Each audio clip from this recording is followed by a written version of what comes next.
Hello, we are Expletives Included, and today we're doing another one of our Steven Universe rewatch podcasts. Today we've got me, Daniel, we've got Keir, and we've also got a special guest. Are you going by Brayne's Games today? Yeah, go by Brains Games. Which is going to be your YouTube channel once you've started it up, which is going to be more about kind of video games, but you're also another big fan of Steven Universe, and you've watched a few of our videos and you just kind of like wanted to get on board, and I already know you from real life, so you kind of pointed out episode 12, which we're going to talk about second, Giant Woman, as one of your favorite episodes, which is why That we is got you here today. that is true. But before that, we're going to start with episode 11, which is Arcade Mania. Yep. This, Yep. this episode aired February 17th, 2014, written by Lamar Abrams, Aleth Romanos, and Luke Weber, directed by Sung Woong Young and Se-Book Lee, presumably the Korean animators, and Kevin Dart and Ian Jones Quarterly for the American team. Also, another interesting thing, it's always also storyboarded by Lamar Adams. I can't. Aleph. I'm gonna get like Aleth Romanos. yeah, and Luke Weber. Yeah, so the writers also storyboarded, which is Yeah. standard for most episodes, I believe. Yeah. I think we've had problems with that guy's name before. Oh, when I was editing it was literally 10 minutes on his name. 10 minutes? It wasn't 10 minutes. It was five tops.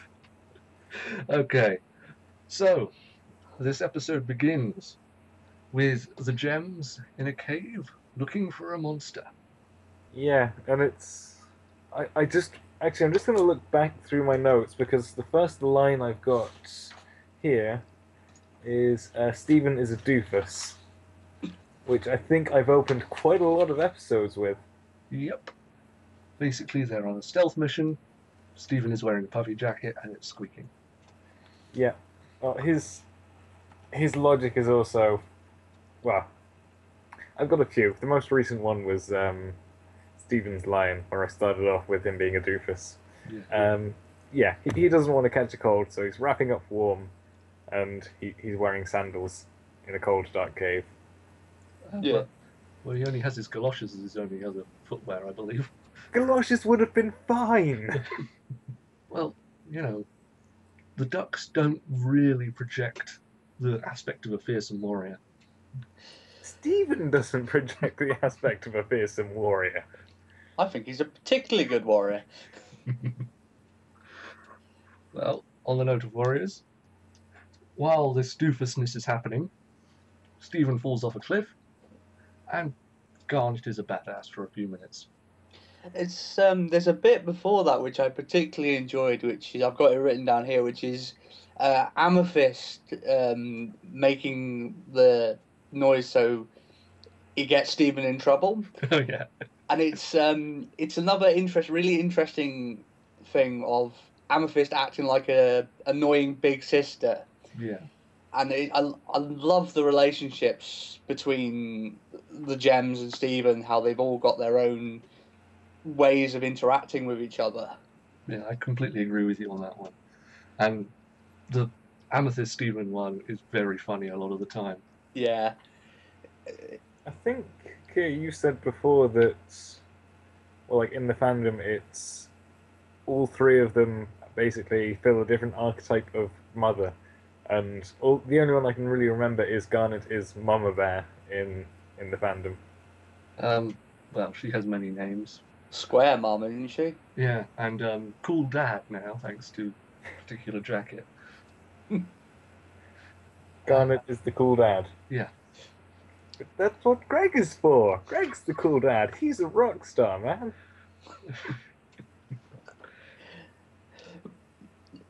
Maybe. But yeah, they are each seen as different types of parental figure, if you will. Yeah.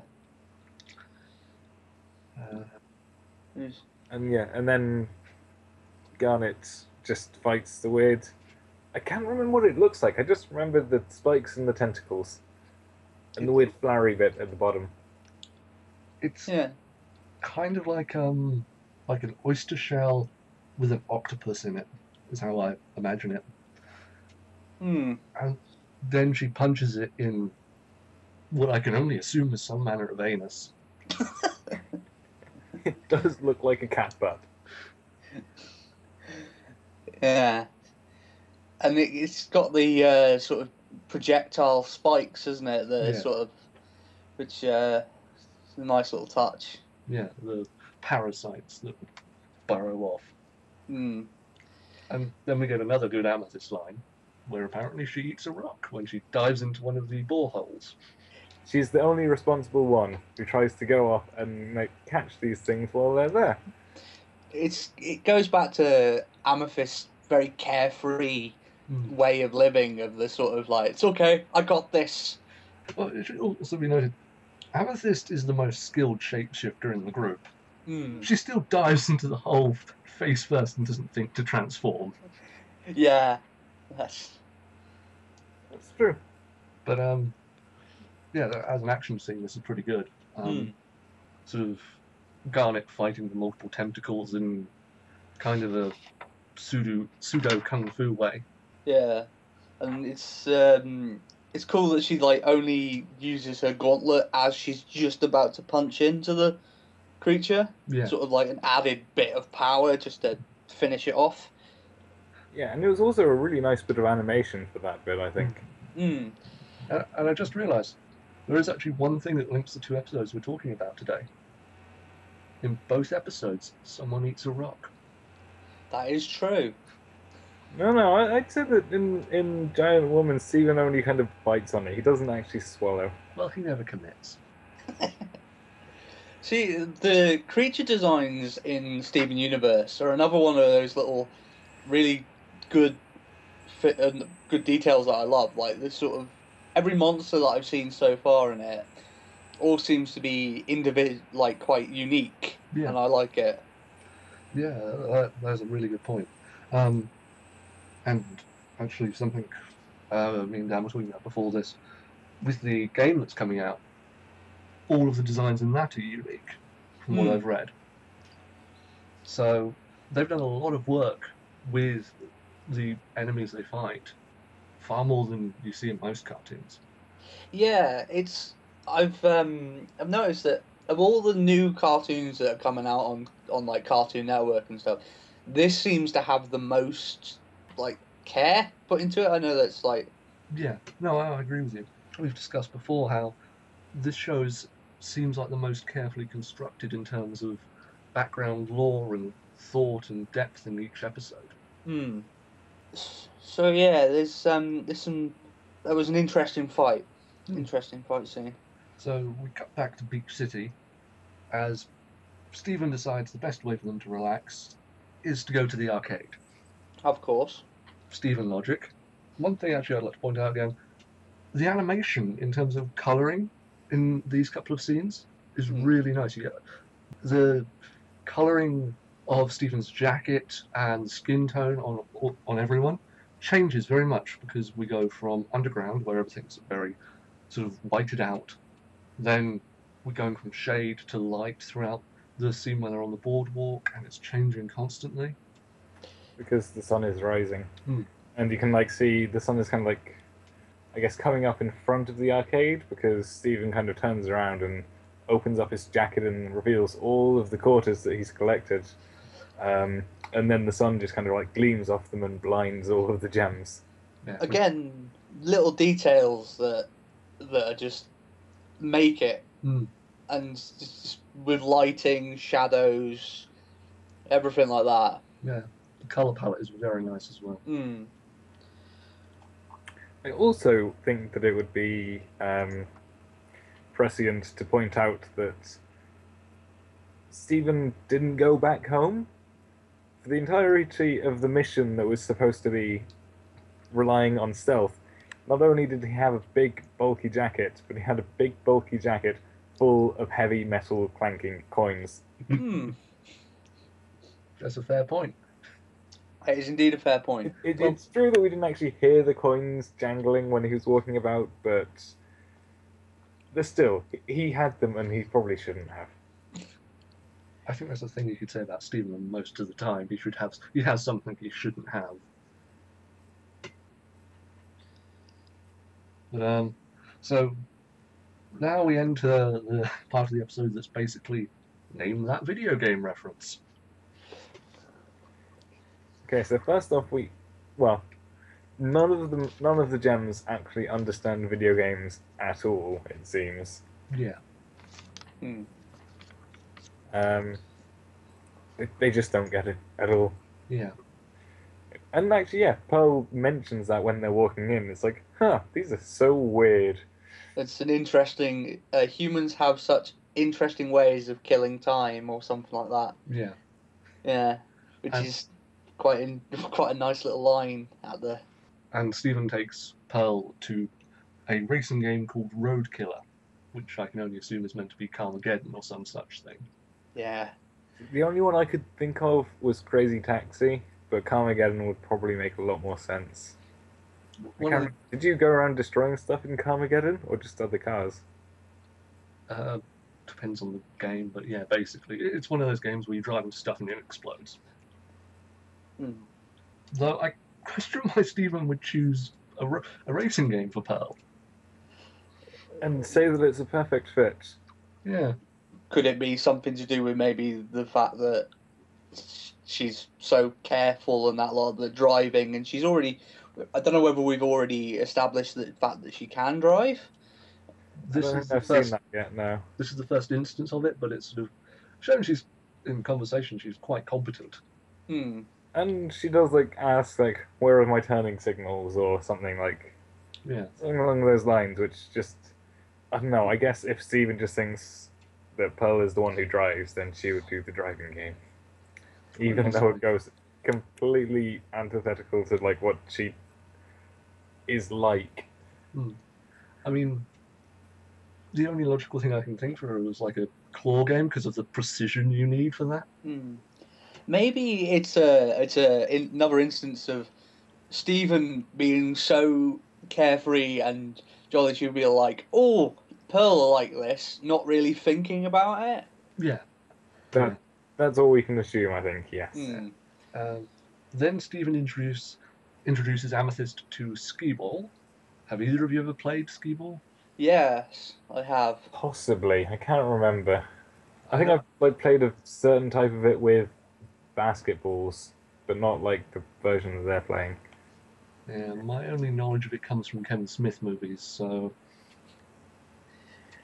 It's, we see a little glimpse of Onion. Yeah.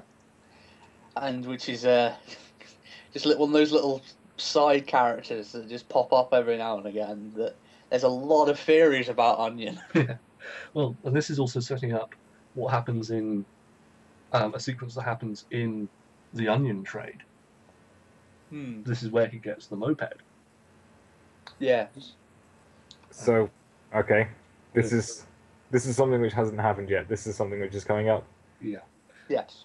It's a sequence I think you'll find interesting, Dan. Okay. By interesting, do you mean horrifying? Yes. Yes, thought so. It's Onion. There's another character that when we come into the arcade, we see a glimpse of, is it Sour Cream? Possibly, I don't remember seeing him. Yeah, he's just at one of the arcade cabinets. He doesn't say anything, he just doesn't do anything, he's just there. Yeah. Well, given the latest episode's revelation about the two of them, it makes sense. You mean there's some kind of connection between Sour Cream and Onion? Yes. Totally didn't see that coming. And then finally Stephen gets onto Garnet, and we start with Teens of Rage. Was it called Teams of Rage? Yeah. Teens of Rage. Teens of Rage. Yeah. Very, very thin veneer on the game. Streets of Rage. Yes, I did. Wasn't it like a fighting game, just like a Street Fighter Tekken King of Fighters type thing, rather than a Streets of Rage side-scrolling beat-em-up? The name implies Streets of Rage. That's what I got from it. The Streets of Rage. But we can't really tell what kind of game it is because she kind of punches it in the face before she does anything. I just think it's one of those references that is derived from, as in they just used that's a fighting game, that'll work there. But it's the wrong type of fighting game. I mean, given the art we see as well, Streets of Rage is a very 16-bit game. The art we see there is almost sort of. There was a fighting game on the Amiga, I remember, that was sort of Jumpman-esque graphics. I think, yeah, like 8-bit and maybe before, I'm not sure. But yeah, there are plenty of side-scrolling beat 'em ups like that in that generation, that style of graphic. At least they didn't go for the obvious one like Double Dragon or something. Ooh, no. Well, there is a part later where Steven says double dogs. And I don't know. I just kind of construed from that Double Dragon basically just because it's Double. It's double. It's alliteration. It's like double animal. I don't know. Maybe. But yes, basically, Garnet just actually punches the arcade machine rather than hitting buttons and making the characters punch each other. Yeah, well, Steven's going into a detailed description of fighting moves. Yeah. Which I think is a nice little thing. Then we have Garnet destroying more video games. Yeah, because Steven thinks it's like, shit, she destroyed that. It's like, maybe we should do like a proper punching one. And it like a kind of a test your strength type thing, I guess, or Yeah. I don't know, it didn't seem to be that complex. I know I have played like arcade games which have like 6 or so kind of punching targets which kind of flip out, light up, and then you have to punch them quickly. Yeah. But I don't know, this seemed more like a test your strength. Well, you get them like the sort of like hanging punching bags that you have to try and see how hard you can hit. Yeah. Well, by that standard, it's fair to say Garnet wins. Yes, she does. She won the last one as well. She said, it's like, punch, I win. Yeah. And then Steven decides on a rhythm game. Yes. Which I just assume is because it's the next game. Just the I nearest just one. think that it's like no violence involved, she's not going to punch it. True. And this rhythm game is called Meat Beat Mania. Yeah. Yes. I think there's probably like a DDR type game that's got like Rhythm Mania or something. I got written down here the one that Samba de Amigo. Yeah. Was that on the N64? I think it was. I could be wrong about that. That seems about right. And basically it was just like the monkey in the sombrero and he had the maracas. Yeah. Yeah. I can see where we can get that from, yeah. Yeah. And Garnet starts playing and she's very good at it. Yeah. And I'm just... Basically, I just need to ask, are we going to make lots of masturbation jokes? Are we going to talk about how great Garnet is at beating her meat? Oh, damn. I'm disappointed in you. Well, I just think there's, like we said, there's not a whole lot to talk about this episode, and Meat Beat Mania is like, you know, it's the main thing. And then later on in the episode, Steven's there as well, and he thinks like, well, the only way that we can get Garnet to stop playing this is if I can win, if I can beat my meat harder, or if I can beat my meat better than Garnet can, then we can snap her out of this. And it's just got both of them there beating their meat. It's and a children's show, Dan. Get your mind out of the gutter, sir. Okay, so we're clear. No masturbation jokes. None whatsoever. None whatsoever. I can promise The number of masturbation jokes in this episode will be n greater than 0. Okay. Okay, so we move on from Garnet beating her meat, and we go back to Pearl and Amethyst to see what they're doing. Yeah. Yes. Pearl just hates the game with a fiery passion. Because it just keeps on telling her that she's awful. Because, yeah, she's just treating it as like a driving simulator. Yeah. Rather than as the destructive video game that it is. I think I know exactly the game for Pearl. Euro Trucker Simulator. No. If I was going to suggest a game to Pearl, I don't know. Have to think about this. I can imagine her playing something more like... Surgeon Simulator. Oh, Or Pearl Simulator. Viscera Cleanup Detail. You keep talking about the show. I'll think about what games I would actually suggest for each 3 of the gems. Okay. Okay. Well, then Stephen notices that Amethyst is just cheating at Skee-Ball, which is admittedly how I would play it. And she's determined to win an aeroplane. Yes, it's. I do like. It's again another instance of Amethyst being this sort of like hyperactive, very. Yeah. The complete opposite to Pearl. Yeah.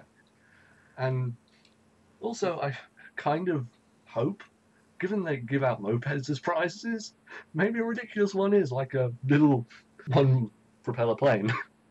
Yeah, it's like because it's very like when you used to go to those arcade things, you always get like the really big prizes that are worth a ridiculous amount of tickets. Yeah. I've sadly never frequented an arcade, so yeah.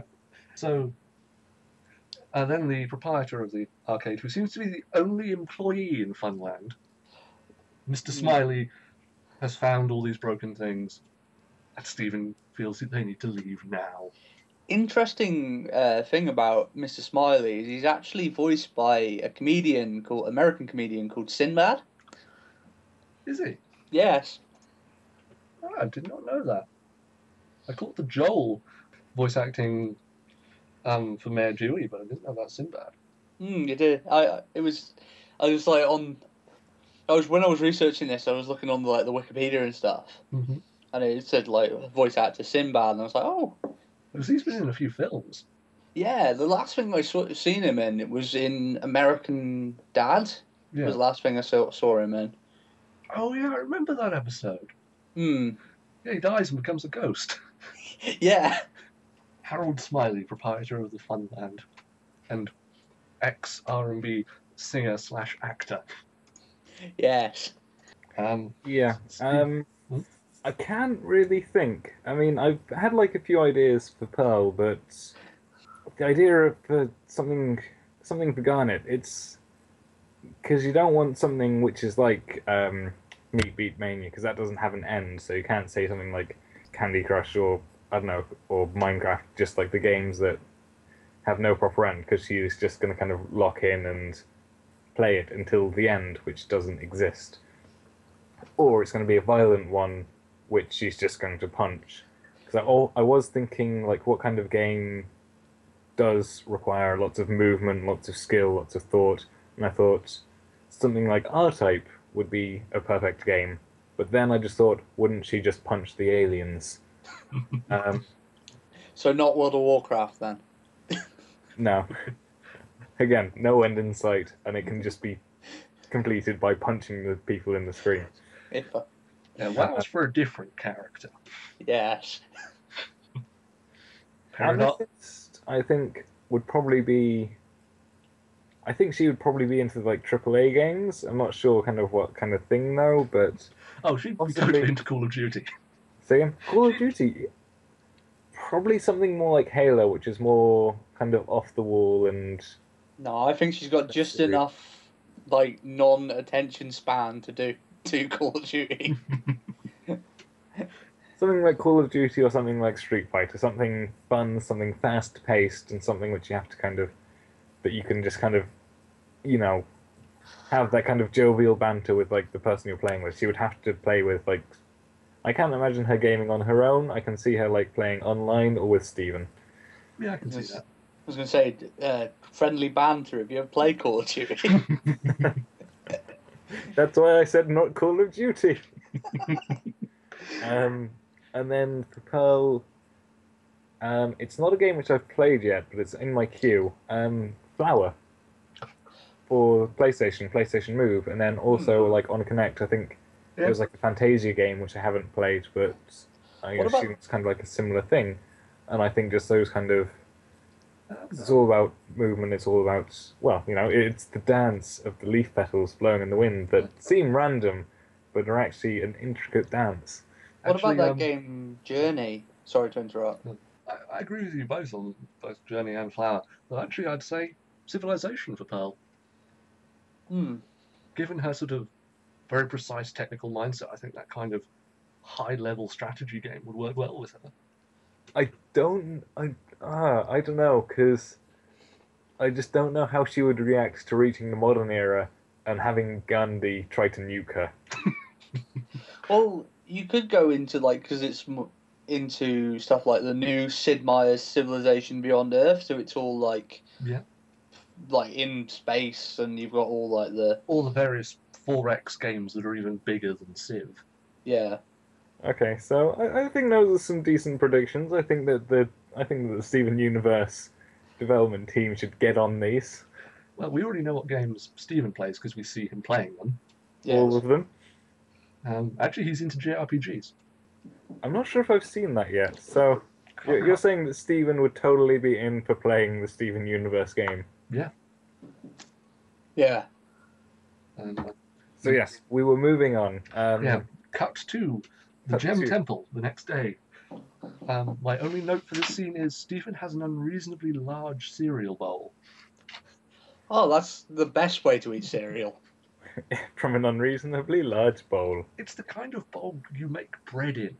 Yes. I assume I'm the only one who does that. But one of those massive, he can fit his head in it.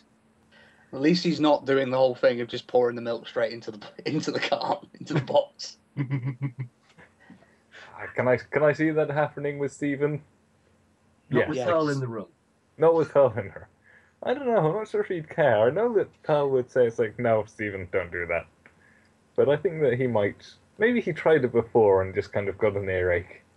Well, I imagine he's done it before, but then Pearl gave him a lecture on the human invention of pottery. And yeah, they're just kind of all hanging out. Because they don't know what to do. Because Garnet's not there. Yeah. It's a sort of group dynamic of them saying that Garnet's the boss. Amethyst says that Garnet's the boss, and then Pearl is just like, oh no, we're all part of a team. And it's like, yeah, and Garnet's the boss. Yeah, and this is the first real solidifying of that. I mean, as we've discussed before, Dan, you've had, initially you thought Pearl was the boss. After seeing maybe 2 or 3 episodes. I know, I'm going to keep bringing it up. But they keep mentioning during this discussion an imagined foe that Stephen came up with, a giant foot. Was I the only one imagining the Monty Python foot? Oh, now that I think about it, yes, the Monty Python. I was going to say, Monty Python isn't to do with video games. That's completely absurd. That's just completely random and very silly. It's just out of nowhere. Why would you bring it up? Stop that. It's too silly. Stop that. Yes, and Amethyst knows of this foe, the giant foot, and the only way to defeat it is to get Stephen to shove his head into a cereal. Which his bowl has ample room for his head. And thus Stephen saves the day. Yep. Giant foot defeated, mission accomplished. Yep. Just wipes his head and face with his shirt, moves on. Again, we've all been there. We've all had that moment where it's like, need to get stuff off my hands. I'll do. Yeah. And then Stephen goes out to do what I assume is his main occupation, metal detecting on the beach. Yes. And I'm sad to say I have actually done this, and it's surprisingly fun. But does it get you a lot of money? Do lots of people drop money on the beach? I made about 15 quid. Nice. That's cool. And someone's car keys as well. Well, you can hold those to ransom. I mean, turn them in and get a reward. I mean, you can push the keys between your fists and run someone till they give you money. I mean, Steven Universe, let's talk about that. Yep. Yes. Just every now and again, Dan lets out this side which is kind of crazy. I'm not crazy. I'm lovable and it's sweet when and innocent. And it's you when wouldn't he expect merges me to with do his- anything. It's when he merges with his mirror universe self. The only way to tell is It's his very- goatee gets slightly more prominent. I was going to say it's actually very odd, and my evil identical twin actually doesn't have a beard. And then So there's he's a hipster as well and as then- being evil. and then there's hedonism bot mode, Dan. Oh, yes. That's not an alternate universe, that's just me when I'm drunk. Yes. But yes, while Stephen is out metal detecting, and finds a finds a second metal metal detector. detector, Yes. he is attacked by the drilling parasites from earlier, which he actually detects, so I assume they're metallic. I'm not sure, he might have just detected metal else. It might not have been the gems. No, not the gems, the parasites. Well, he detects something, sticks his hand in where it is, and it's attached to a parasite. Maybe the parasite was eating the coin. But yeah, maybe... I don't know, because they're kind of like little starfish, but they still have like the little kind of sucker mouth bit on the bottom, which is Little similar to that anuses, of the yes. large one that we defeated at the beginning of the show. Yeah.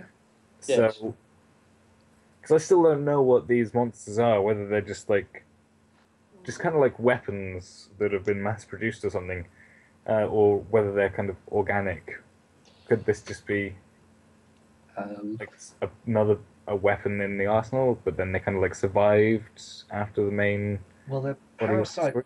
They're parasites from a corrupted gem creature, which is the monsters we've been fighting thus far.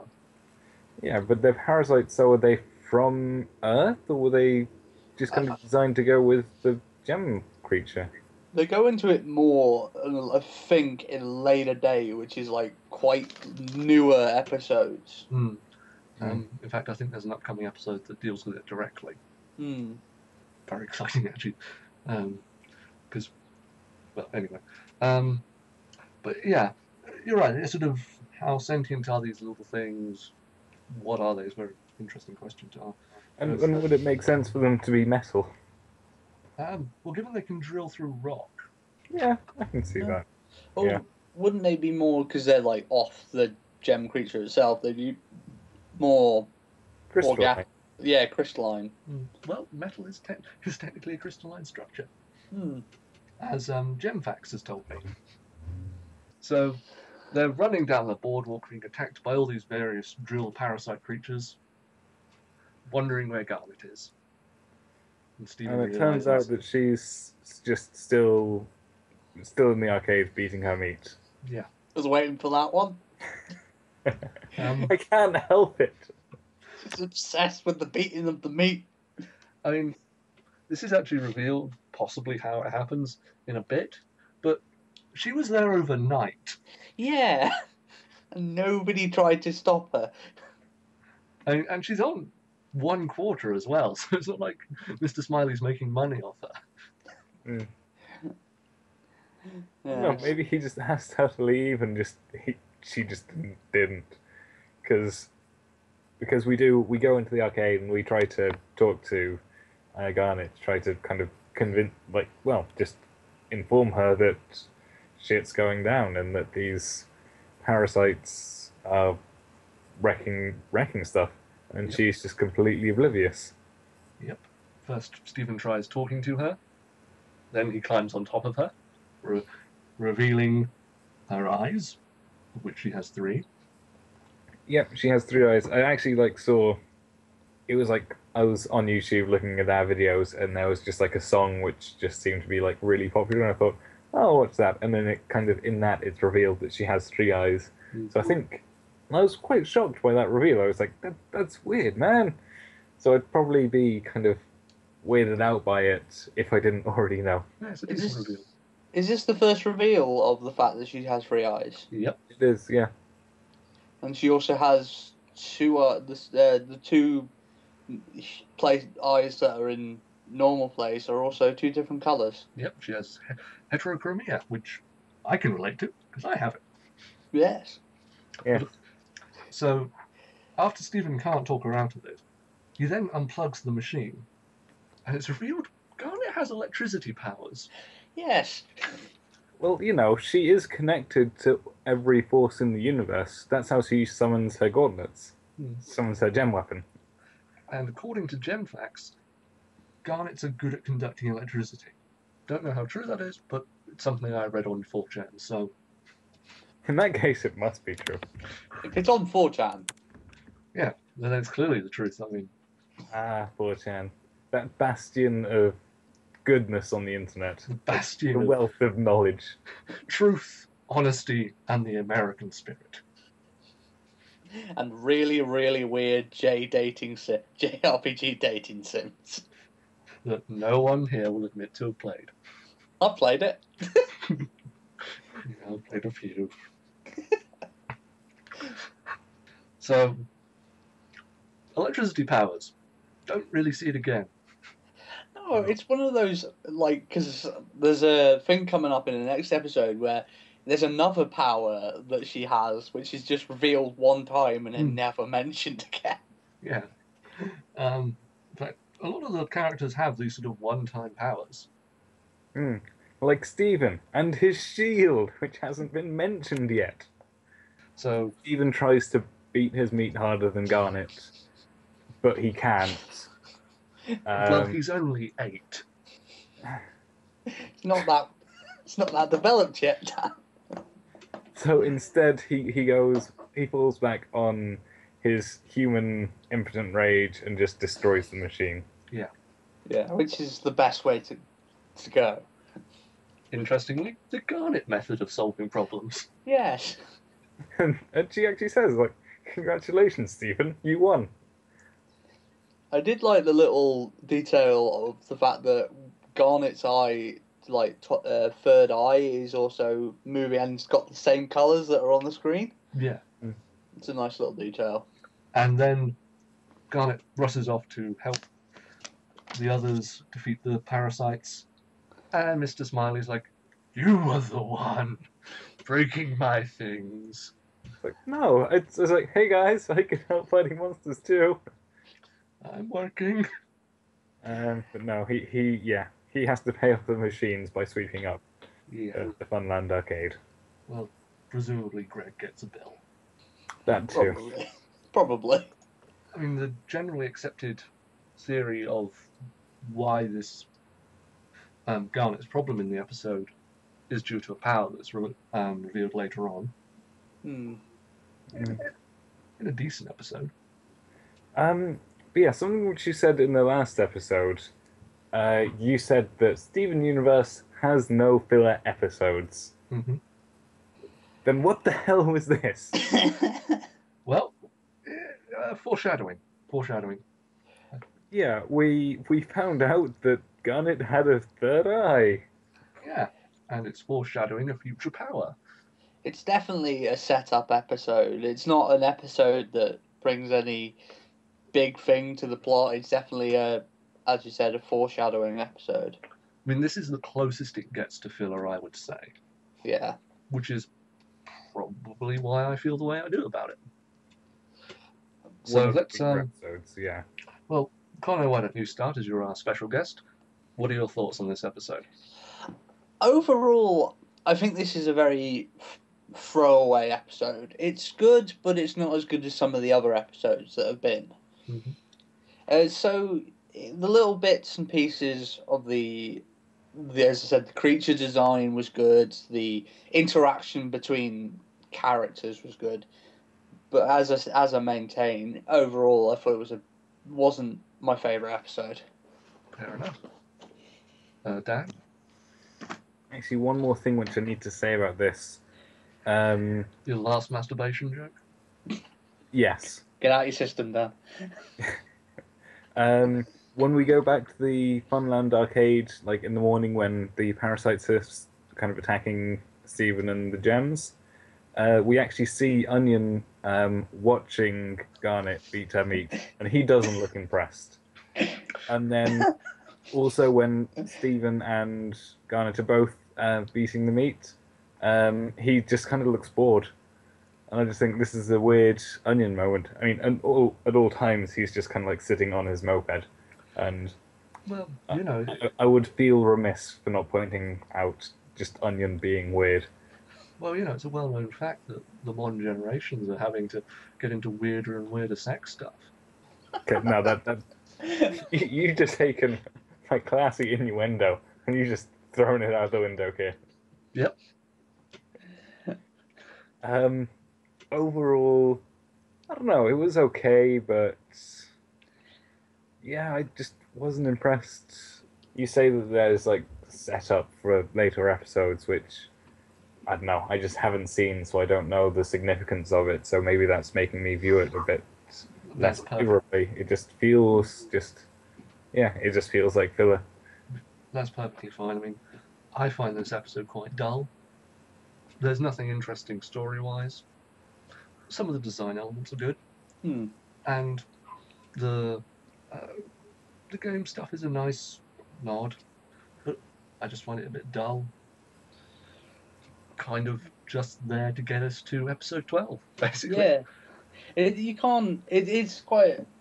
It's one of those ones where you can't expect every episode to be a fantastic, straight 5-star thing. There's always going to be one episode that's kind of maybe.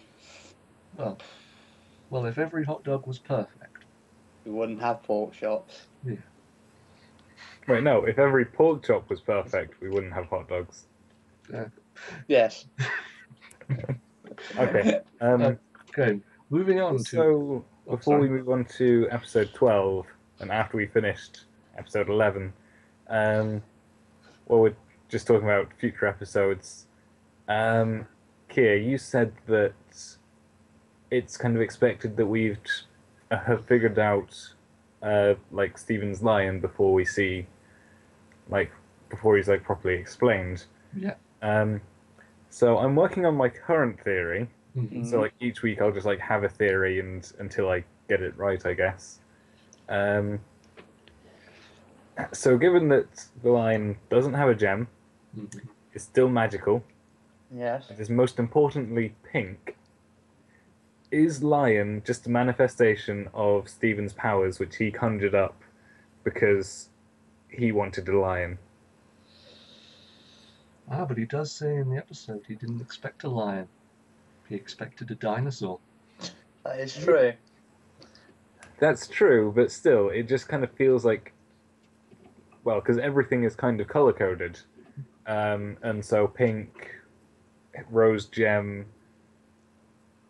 It just feels like it has to be something, or like it should be something to do with Stephen's powers and something which maybe was made manifest just because maybe in his heart of hearts he knows that he's not going to find a dinosaur in the desert, but a lion in the desert. I think you're On the right lines, but I'm not quite there. You're kind of staring at the lines and going, this might be a rhombus. I think you're definitely going into the right sort of area, but it's. I think there's still bits and pieces that you should like keep watching because you're getting closer and closer. Yeah, and you've only had the one line episode, so you're doing pretty well for that. Yeah. I mean, Okay. Lion 2, I think, will definitely fill in a lot of blanks for you. Okay, so next episode, next week, new theory. Yeah, so. Until then, episode 12, Giant Woman. First broadcast February 24th, 2014. Written by Joe Johnson and Jeff Liu, and directed by Ian Jones Quarterly. and as ever, storyboarded by the writers. This episode begins with confusion, in my opinion. Pearl and Amethyst are playing checkers, Mm-hmm. with Stephen sitting in a lifeguard's chair, throwing water balloons at them. Only when they lose pieces. My notes for this are: what, why, and how. Well, I don't know. I think essentially. Well, no. Yes. I was going to say, I guess Amethyst had the idea of just like water balloons with games, but then I thought Amethyst isn't going to kind of think of a game that involves checkers. So I think Garnet was away. Stephen had the idea. He wanted to get both Amethyst and Pearl playing the game, and they just couldn't say no to him. Yeah, it's see. I think that's right, but it's another one of Stephen said Lord Pearl there by saying we're going to play checkers, and Lord Amethyst there by saying we're going to have a water balloon fight. I think that's a good way of thinking about it. And as a setup for the overarching thing of their conflicting personalities for this episode, it's a good setup. Naturally, Pearl wins the game, and Amethyst has water balloons dumped on her, which she seems to enjoy. I imagine it's a fairly hot day. But it's revealed that they can form a super being named Opal. Yeah, that's the biggest why. It's just that just kind of came up in casual conversation for some reason after playing checkers. I think it's sort of Amethyst throwing it in Pearl's face. Because she says something like, "This is why we can't form Opal anymore." Yeah. So this is probably something they've been keeping from Stephen. Yes, and it's also the first reference to fusion. Yeah. So it's like quite an important milestone in the show. Yeah. I mean, it's probably the most prominent gem power that is shared with all of them. Also, on the note of sort of miscellaneous powers, it showed during Pearl's explanation of what fusion is that she can manipulate sand. Which is really cool. And she just like makes the sand like marionettes or kind of figurines and makes them dance. I think we see something similar in another episode, but I can't pinpoint it.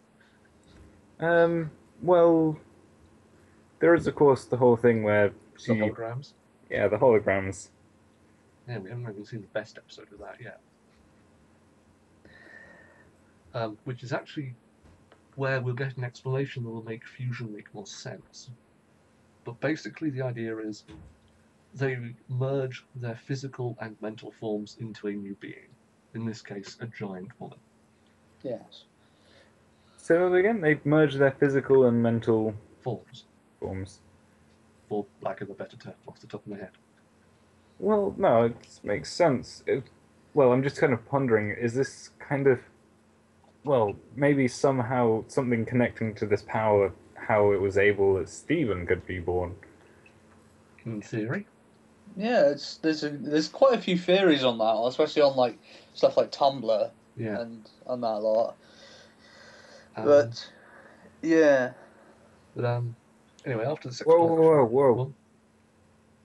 Could it possibly be that Greg gave birth to Stephen? Oh, not Emprex. Anyway. Let's not even go there. Yep, let's move on. Remind me and I'll show you the fan art of the Rose-Greg fusion. That just sounds hilarious.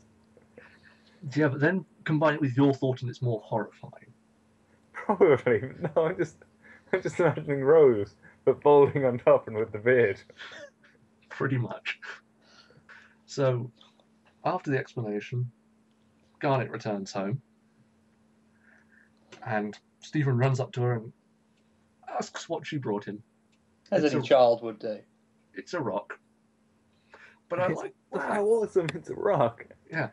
Which I like the fact that she intuitively knew he would ask, but didn't think enough to find something more entertaining than a rock. It's just the fact, it's another really nice moment of the sort of fact that it's what a child would do, because you would ask your mum, oh, what have you got me from the shops or anything? Hmm. But she knows that Stephen is happy with anything. She didn't even have to try. He's just happy that Garnet's back. Yeah. Also, what is this supposed to be like modern day, or is it like supposed to be set like a decade or two in the past? Modern day, Stephen has a smartphone, remember? Or had a smartphone. Maybe we'll have. I'm not sure if I've seen it. No, you've seen it. It's the episode Together Breakfast. It's the first episode, isn't it? It's the first. One of the first. He Okay, takes a yeah, picture of never the mind, people 'cause- scroll. Basically, what I was thinking was basically just pet rocks are a big thing, True. and I can see Stephen having a pet rock Well, he tries to eat alongside this his rock. pet lion. He tries to eat this rock, so I don't think he's quite ready for that. I don't think he's quite ready for a lion, but And so we learn the new mission, which is they must find the Heaven Beetle to go alongside the Earth Beetle, which Garnet is going for, because she's the only one who can swim in lava. This is what I was talking about, the throwaway powers that mentioned once and then never brought up again. Oh, and actually 2 random powers, because she has the ability to summon goggles. yeah. And I was gonna say, does her ability to swim in lava come expressly from the fact that she's the only one who can summon goggles? So it's like a magic item. No, it's just that she can get goggles, and goggles, will protect. But we know the goggles do nothing. The goggles, they do nothing. And so everyone else has to go on the mission to get the Heaven Beetle. Yeah. Yes. And Stephen's expressly told that he has to keep the harmony in the group. Now, the group warp away, Amethyst, Pearl, and Stephen. Now, here's a little problem that I come up with. How long does it take to warp somewhere? Because in this instance, Stephen starts saying harmony in the temple and finishes the word at the Sky Spire, where they're heading. But previously, we've seen them having conversations in the warp tunnel. Maybe he just was doing holding the word all the way there. So he was singing the Doom song. Yeah. He was just going E for like 5 minutes. I'm surprised that Pearl didn't slap him. Well, it's something that is just so Stephen, though. That's something Stephen would do. Yeah. I don't know, maybe it's just that the Heaven Temple, whatever it was called, is just much closer than the strawberry fields. The Sky Spy, possibly. Yes. I have a difficulty placing the warp pad in my mind because it feels like it should be like a Star Trek transporter, but it's not. So, but anyway, actually, once we get to the Sky Spire, we see this gorgeous shot panning up the mountain, and this is the first instance of this that I'm aware of where they've deliberately referenced classical art. The artwork in this episode in particular is one of the reasons why I love this episode so much, because there's just the painted backgrounds and all the clouds in the sky. Well, the design here is very reminiscent of the Southern Han period landscape paintings, which is very famous for its mountain scenes that are incredibly detailed, of levels of mountains going off into the mist with trees and figures in the foreground. They're absolutely beautiful, and I think that's what they're referencing here. Because we later see in another episode them referencing a classical statue in the Watermelon episode, in the way Garnet's fighting. It's very weird, but I hope it's deliberate. It would be nice to think that it's just one of those little nods to maybe older fans that are watching. Well, I always believe that people reference what they love in their work, and these are artists, so they they will have done art history, Hmm. which is perhaps one of the strengths of having the storyboard artists also be the writers. Yeah, because as an art student, well, myself, because I did like 5 years of art college, Same here. and Well, it's 2 years. and said like you do storyboarding and that lot. You do reference a lot, as you said, some of the things that you love, like so. I can see what you're saying there, definitely. It certainly aids the visual style, at least, if they can, you know, in some way copy the beauty of these previous works. Yes. And now we have a sequence of Stephen being incredibly annoying. Basically, as they're walking up this series of mountains, Stephen is constantly bugging Pearl and Amethyst to form Opal. One of the really interesting, speaking, going back to the art a second, if I Certainly. can. There's a really, really interesting, really nice detail that I've only just seen because I just rewatched the episode. Mm-hmm. As they're going up the stairs, if you look at the banister, carved into the banister is a little thing of the heaven beetle. Really? Yeah, there's two of them. If you look, there's two little outlines of like a beetle shape. Ah, that's wonderful. Yeah, I just noticed it now, and I've remembered because I've got it in front of me, just in big letters. While rewatching the episode today, I noticed a number of things slightly later on, but the detailing in this episode is brilliant. Yes, it's definitely up there with why I love it because there's just it's just two little ones as they're going up the stairs. Well, and overall, the design of the beetle is adorable. Yeah. You know, I say that as someone who hates insects. That's an adorable beetle. Your thoughts on sort of this sequence, Dan? Well, you're talking about art and things you love, and it's all great and it's all really interesting. And what I get from the sequence is that there's a goat, and it's like a goat guardian, and then Stephen rides the goat up the mountain. Well, it's his son. As have you said many times in the past, Dan, you do enjoy a thing with battle goats.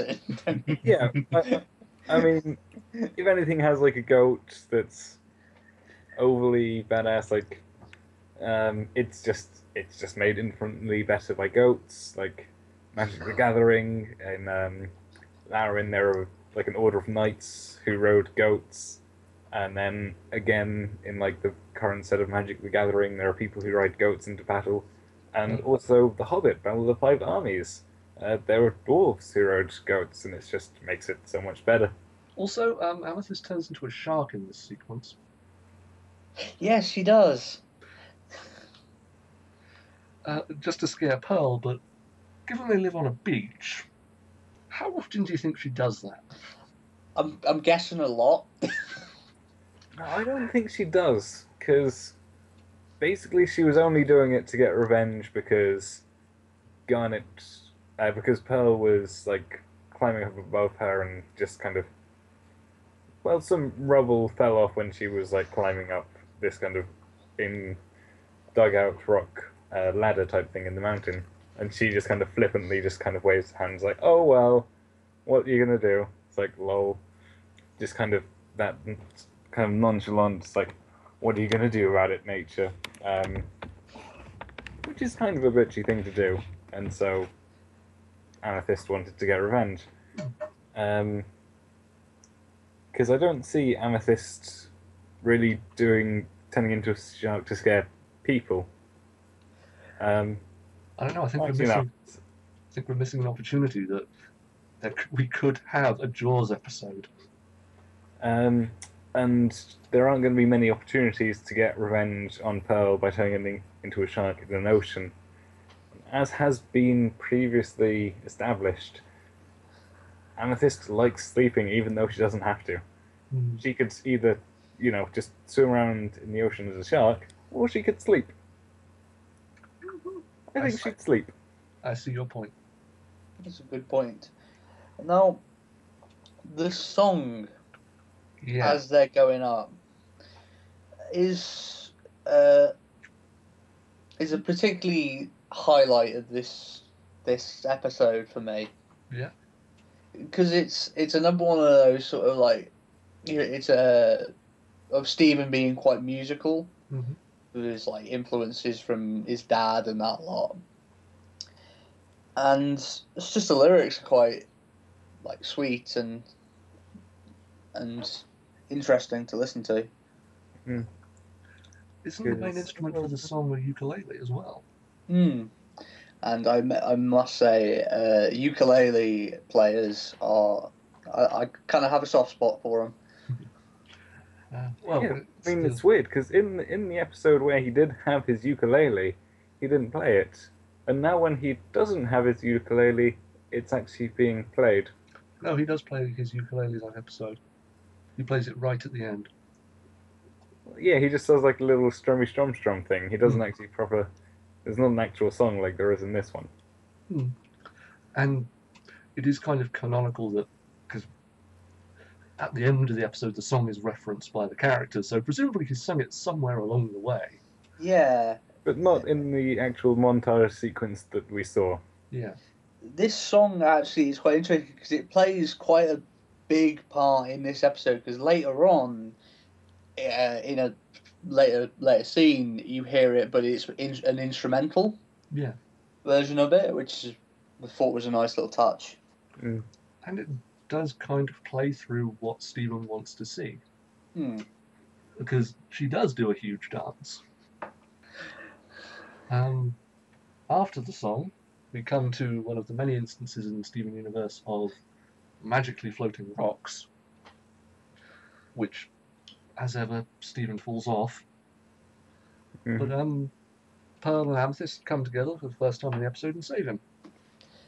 It's another instance of Amethyst being sort of like wanting to have fun but going too far. Yeah. Because Stephen starts bouncing the thing, but then Amethyst joins in but goes too far. Yeah. Kind of referencing in the montage where they're jumping on a bridge.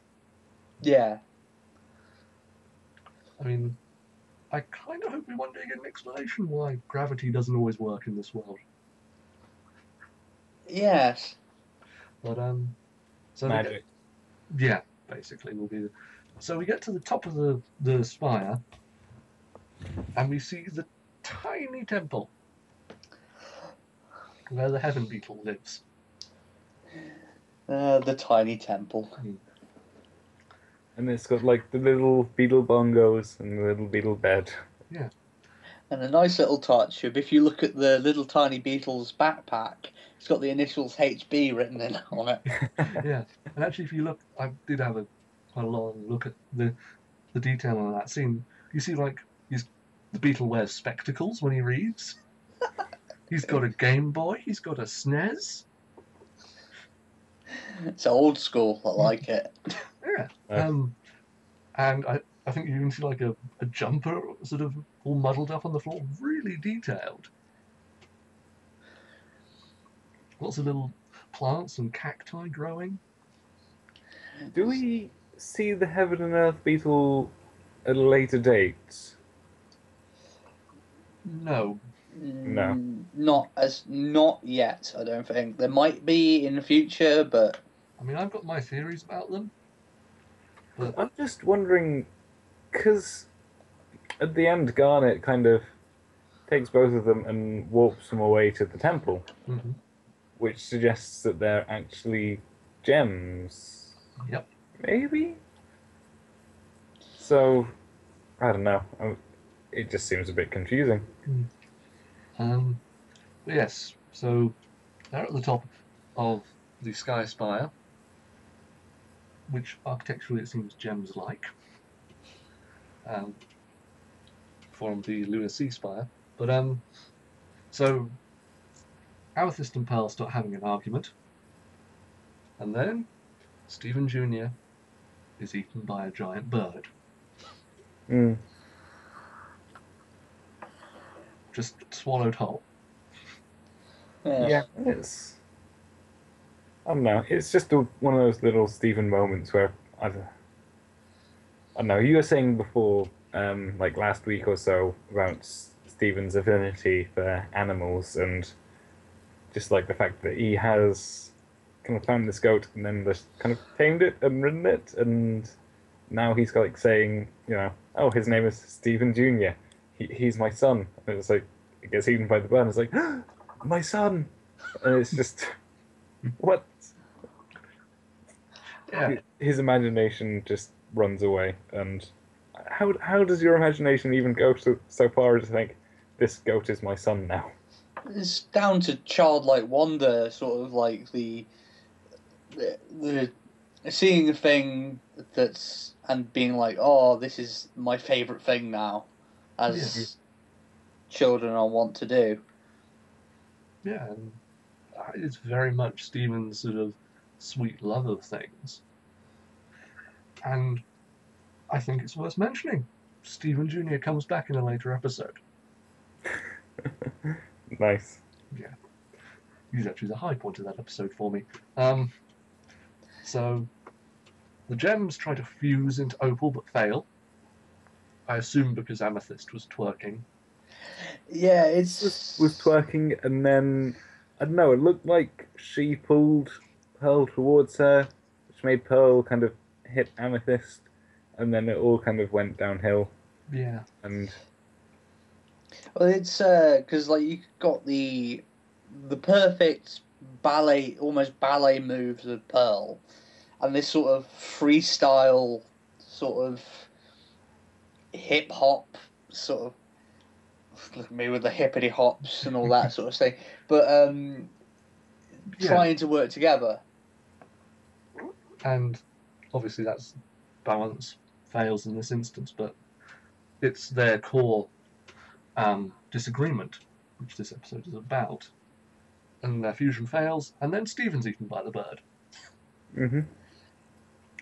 And well, then we kind of go to the stomach of the bird, where it's. Well, I assume it's its esophagus, not its stomach, because there's no acid. Yeah, it's just. But actually, then there's lots of like dissolved bones and stuff as well. True.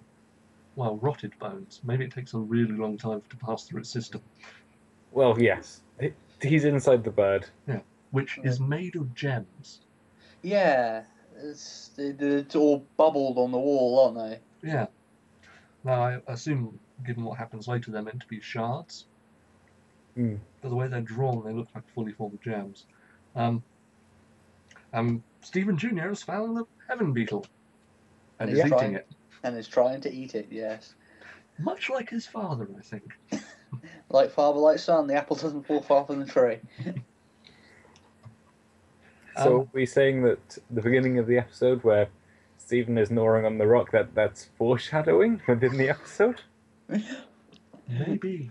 Then we have a moment that is, when you think about it, insanely badass. Hands burst through into the esophageal channel, grab Stephen Jr., then Stephen. You see this is Opal clinging to the underside of the bird. Yeah, we don't see the actual dance that lets them morph, that lets them fuse. Well, I assume it's, not safe for television. Would totally be safe for television. But think about it. Opal punched so hard as to pass into someone's esophagus. After jumping up so high that she could grab hold of a bird that was flying. Yeah, imagine trying to, punch through into someone's throat. Yeah. You don't even see that in kung fu movies. I mean, Bruce Lee punched someone's soul. Yeah, that's Bruce Lee. He doesn't count. No, but I don't think I've seen him punch through someone's esophagus. Well, there wasn't the clones of Bruce Lee with the chop to the woman's throat. I think that's the closest we get. It's just a chop to the throat. Yeah. It didn't actually go through. I'm sort of just thinking on that maneuver, we see that that's both horrifying and badass. Yes. And then we get the reveal of Opal. Design-wise, I think is brilliant. Oh, I could I think talk for hours about this design. I love it. I like the design, but I think the eyes just look a bit weird. They are a tad over large. But yeah, other than that, just everything, just like the hair, the fact that she's got 4 arms. You know what character came to mind when I saw her? Right. In the Legend of Zelda: Ocarina of Time, you know the fairies Yeah. queen, like Yeah. that's the sort of them. No, I can totally see that. And all, Similar, yeah. yeah. But yeah. And then she does a huge dance and sails down the temple. In another beautiful piece of animation, I think.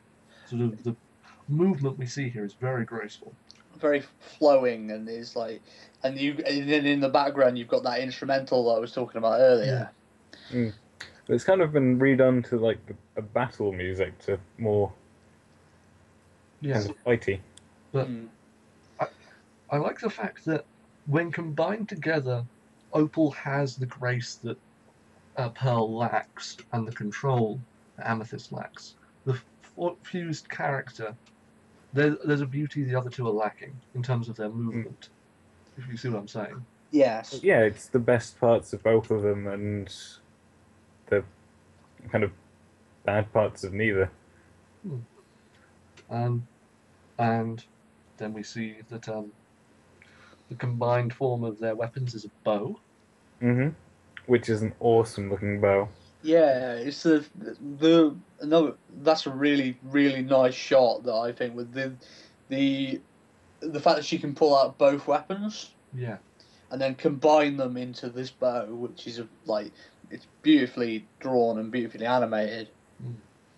And she defeats the bird, and it forms multiple smaller versions, which I assume is the internal gems, coming apart. Yes. And then she fires her bow and destroys it. And that is just an amazing scene, I think, just where she's just gets the bow, gets the arrow, just kind of pulls it, and you can just like see just like the energy gathering in the around it. And then the dispersal among the flock. Just like the loosing of the arrow, and then it just kind of explodes, and then just kind of sends explosions throughout all of the birds, even though it's like 1 hour, 1 arrow, 50 targets, and just kind of. Yeah. In any other situation, I think we'd be calling for nerf. But I like archery. It's a hobby I used to practice. I like the way they do her hands with the drawing of the string. It's how I imagine someone with 4 arms would have to fire a bow. There's a lot of ways they could have done that, but I think they did it sort of in the anatomically right way, if that makes sense. Yeah, I did. That was attention to the hands, actually, to be honest, when she was drawing the string. Well, she does it. Isn't it both? She's got 2 hands holding it, and then 2 hands draw the string. Yeah, because it's a particularly large arrow, isn't it? So it would take 2 hands to draw it back. Yeah, and well, it's a recurve bow as well. Its style, and a very large one at that. So that would require a lot of strength to pull back, and I like the way they did it. It seemed. I know we're talking about a giant alien rock creature, but it looks realistic. Wonder how much. How much dice worth of damage it'd do. I don't know. We need to know her class, because I'm pretty sure Amethyst is a rogue. So does she get sneak attack? I don't know. Is Amethyst maybe a barbarian? Just like a fighter, but with no skill? Anyway. And then we just see Stephen, who is just giant eyes filled with stars. He is amazed. The first time he's seeing the giant woman. Well, you have to think, he goes on magical adventures fairly often. Yeah. He's maybe a little bit jaded, and he is just blown away by this.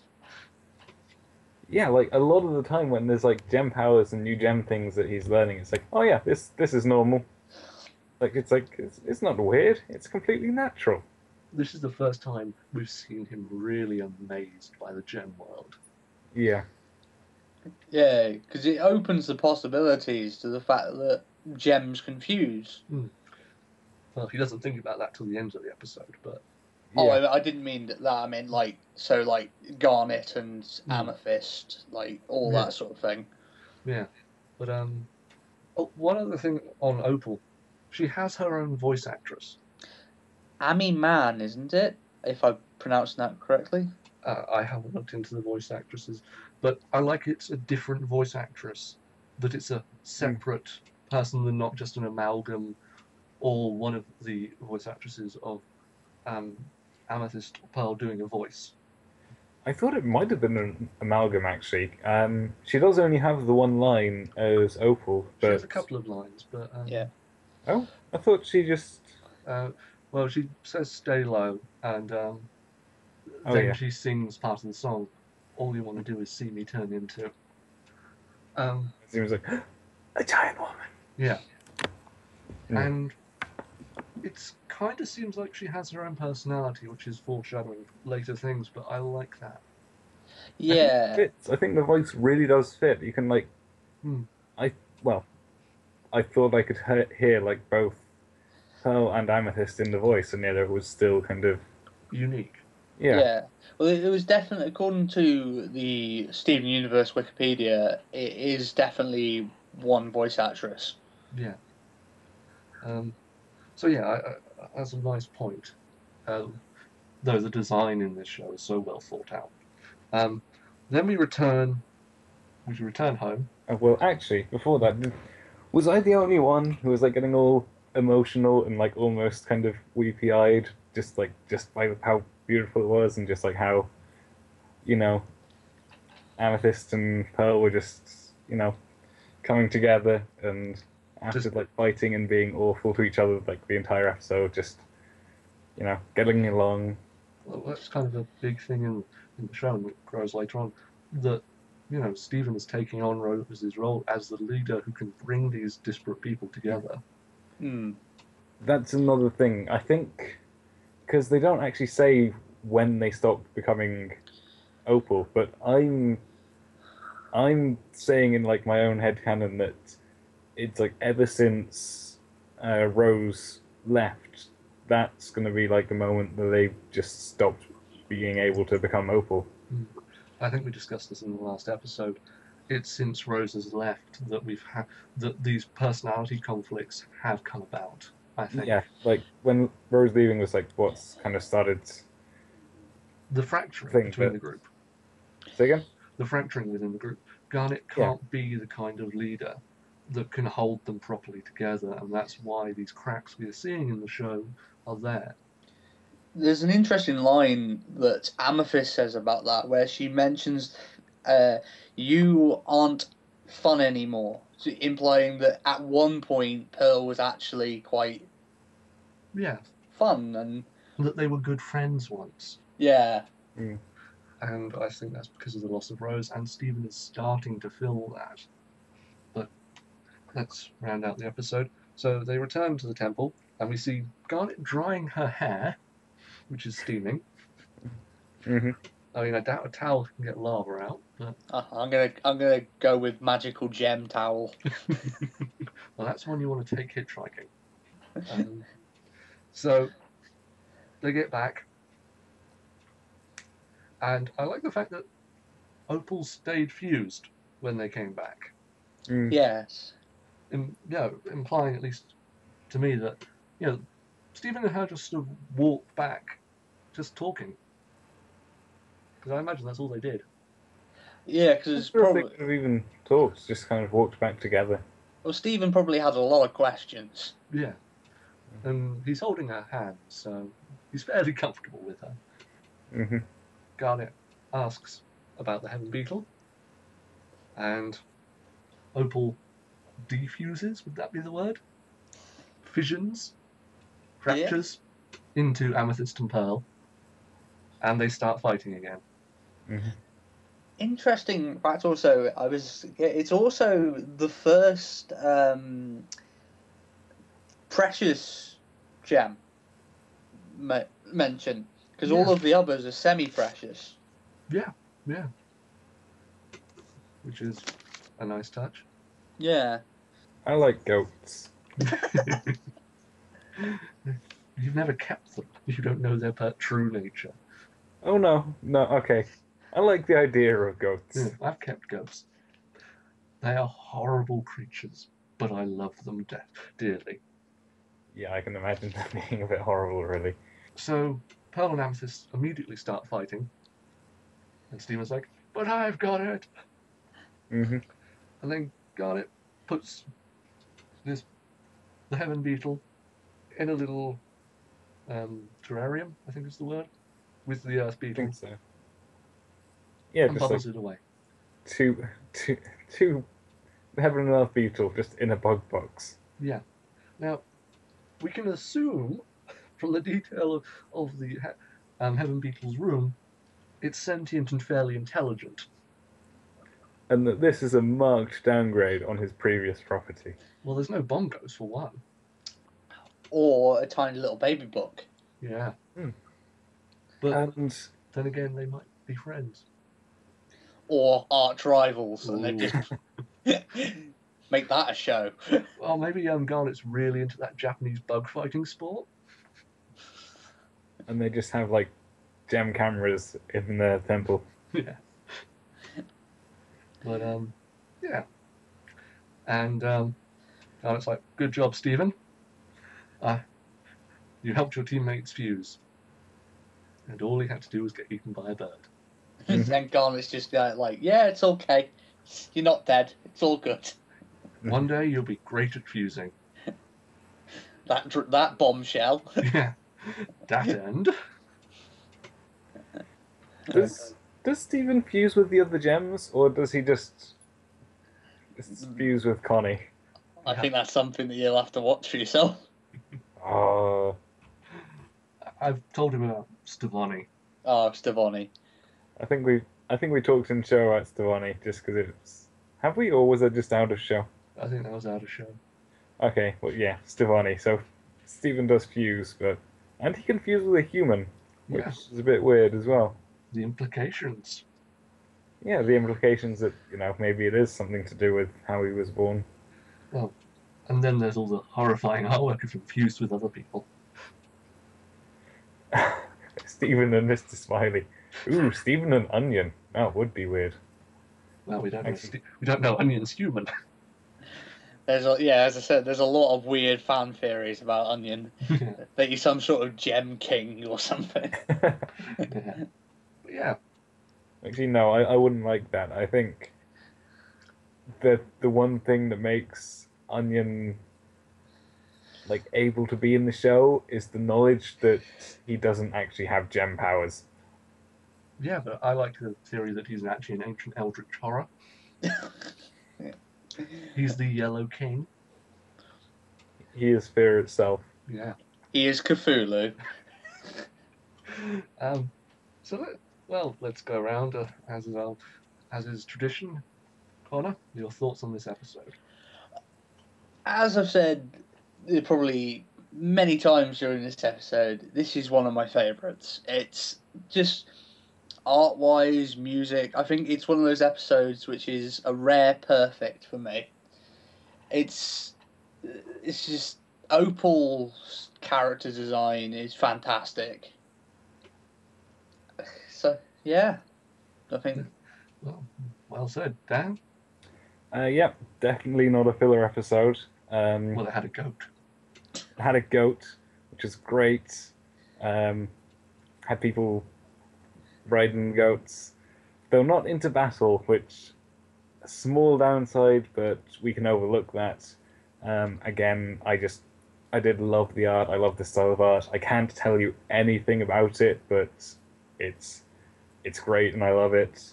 The music was good, the song was good. Um, I don't kind of like this whole antagonistic relationship between Pearl and Amethyst. I just feel like it feels like it's unnaturally played up at some points, and maybe it's just that they are like that, but it just feels like it's played up. Just When like how in some episodes it feels like the combat strength of the gems are played down just the um, so that we can have the tension and the drama. It there's kind an of feels like it's more than it should have been. But then, when they fuse and they're just kind of so much more powerful, and it just kind of feels like, this feels like right, this feels like how strong these gems should be. Um, didn't actually manage to say anything about the fact that this is just so reminiscent of Dragon Ball GT, Dragon Ball Z fusions with the dancing and the coming together and the two minds and the two bodies, and it's like far more powerful than some of their parts. Um, and yeah, again, little details, things which I missed, like the banister, is just great things like that, which are just in the show. Um, yeah, this is just an episode that you can just fanboy and gush over. It was great. Yeah, I really loved it. And yeah, breadth of emotions and everything as well. Just like feeling all weepy and emotional about um, just watching Opal, just knowing like how much they've overcome and how much just seeing the harmony between them, and just what they're capable of doing when they do harmonize, and it's a great thing to watch. Well said. I mean, this is an episode that's grown on me every time I've seen it. Yeah, I think it's a great episode. And you're right, the character dynamics work well.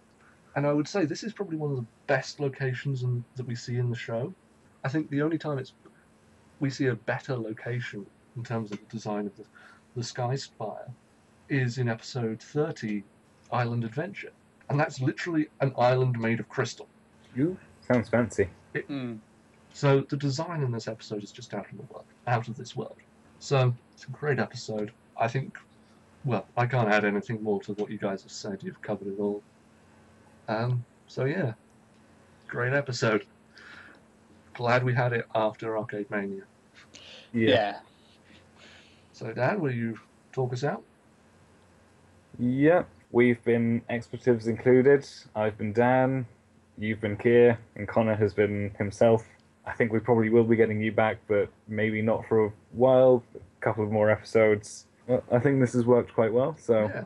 we'll see you again. See you again next week. We've been expletives included. Goodbye. Bye.